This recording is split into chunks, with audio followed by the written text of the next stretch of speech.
I'd been revising all afternoon. I'd done 10 of my GCSEs, but I still had another one left. It was maths, so I wasn't too worried about it. I got a B in my mocks, and that was all I needed. It's not like I wanted to be an accountant or anything. I just wanted to get it over with and start college. My cheeks had been hurting for about a week.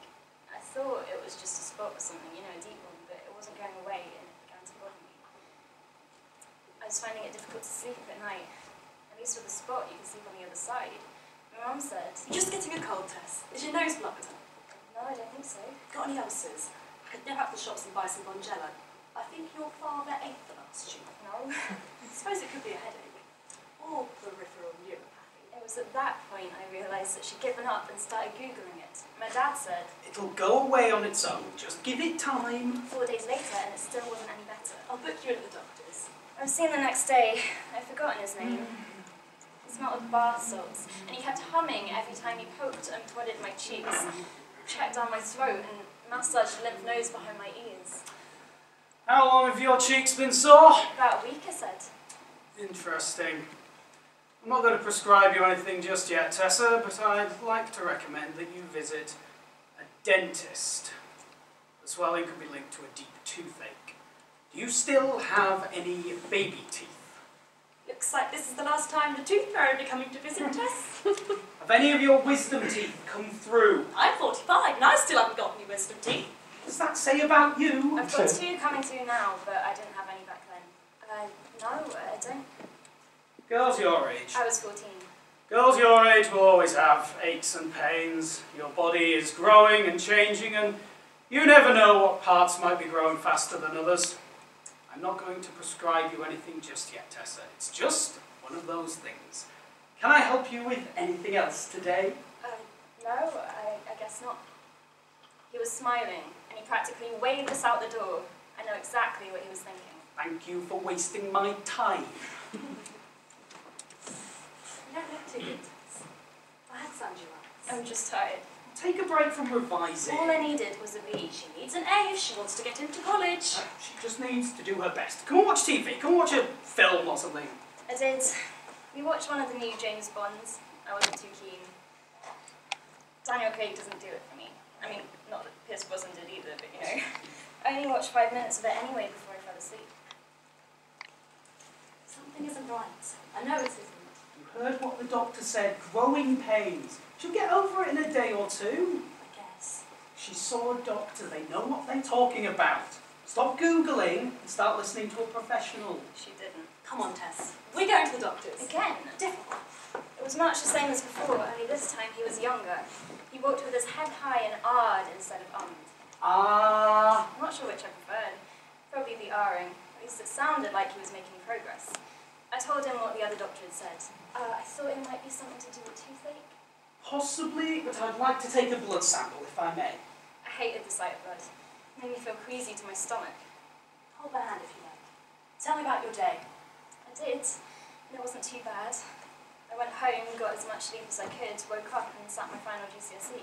How did it go? Ask her yourself. I was already asleep. I woke up in the middle of the night. The phone was ringing, and my dad answered it.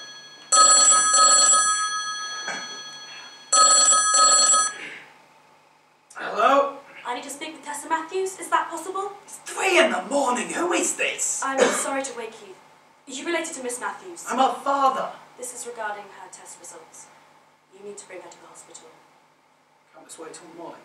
I'm afraid not, sir. Do you have transportation? Yes. Please report to the emergency centre as soon as possible.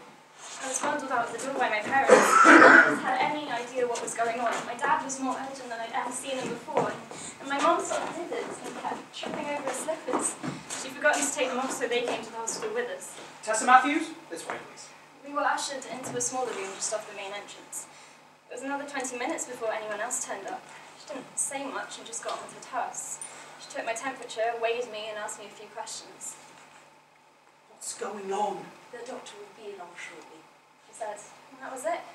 It was another 40 minutes before the doctor arrived. How are you doing, Tess? All right, I guess. Good. This is regarding your blood test results from earlier on. I've been looking over them. Are these your parents? Yeah. Good. Whether you've been in that situation or not, you know that when a doctor gets down on one knee and moves who's closer to you, it's not good news. You're very ill, Tessa. There's a specialist on his way to speak with you. And then she left too. We were asked to move into another room where, after another half an hour of waiting, the specialist arrived. He was talking to us for about 45 minutes, but I can't remember much of what he said. Mum started crying and Dad left the room. I don't think he wanted me to see him crying. Strange, really, I wasn't crying. I don't think I was even welling up. People my age don't get leukemia. I was too young to get cancer.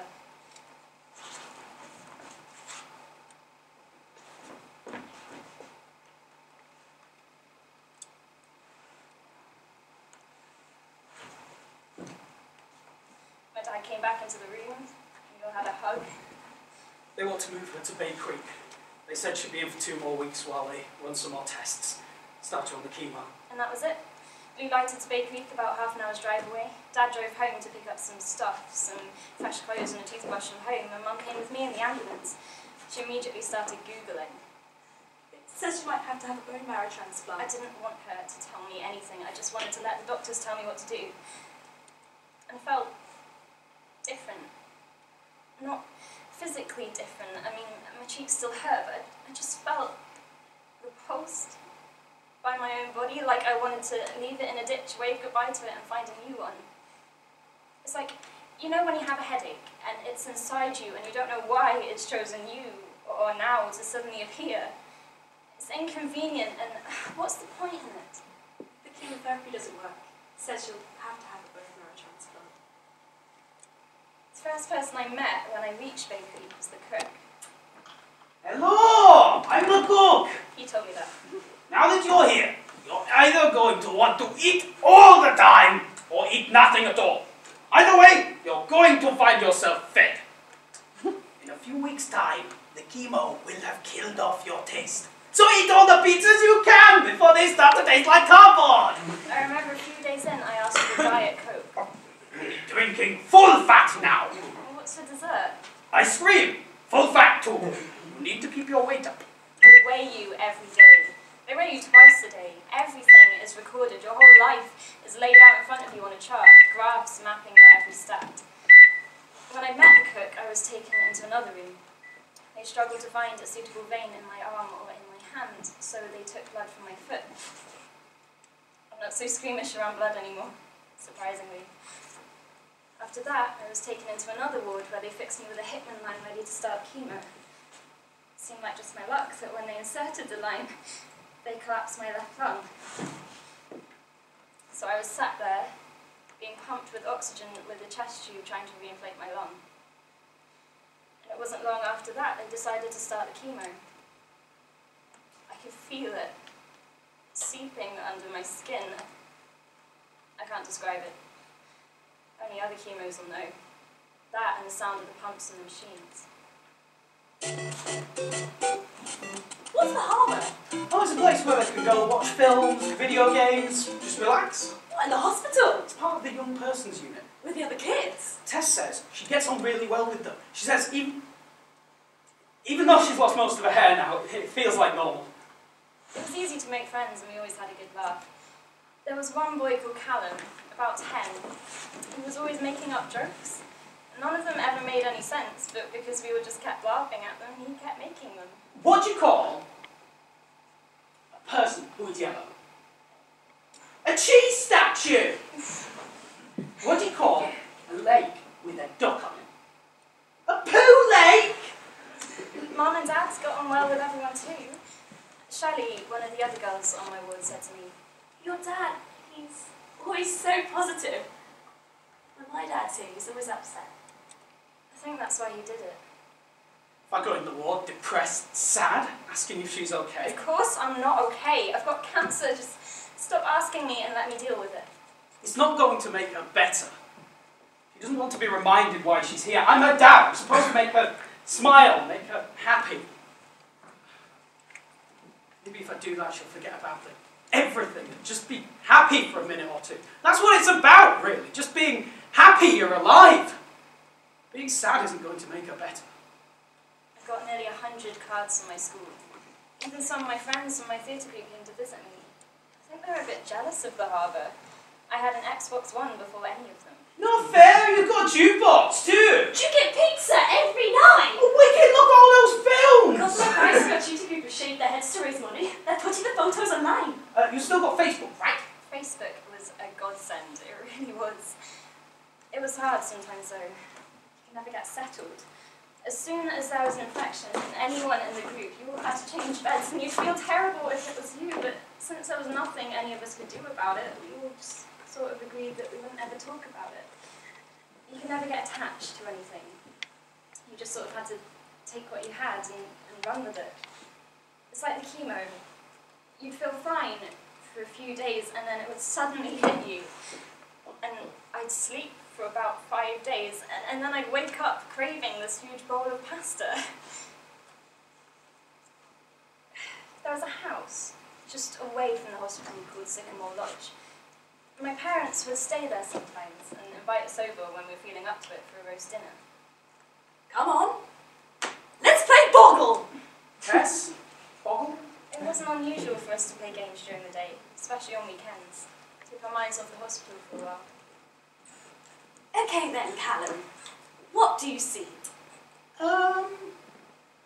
Fanny. All the parents looked at each other until his mum said, Yes, that's a good girl's name, Cal.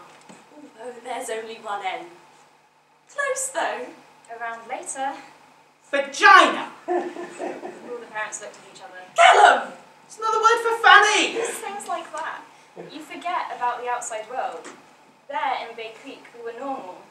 It's on the outside, when I went back to school for the first time, when it felt like I'd missed something. They said they keep her in for 2 weeks while they run some more tests.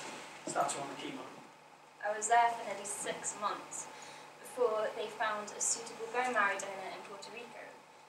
It was extracted out of him in San Juan in the morning, flown to the UK and transplanted into me in the evening. I wish I could have thanked him. I've been home and away from the harbour for 4 years now. It seems like such a strange time in my life. I did get a B in my maths GCSE in the end, and I'm thinking of applying to uni this year. I'm quite interested in history. They won't operate. She's too young. Does that mean she's going to be like this for the rest of her life? They drilled holes into the bone to try to increase the blood supply to my legs, but it didn't work. They won't replace my hips because my body is still changing. Guess it's just another one of those growing pains. Maybe one day I'll stop growing.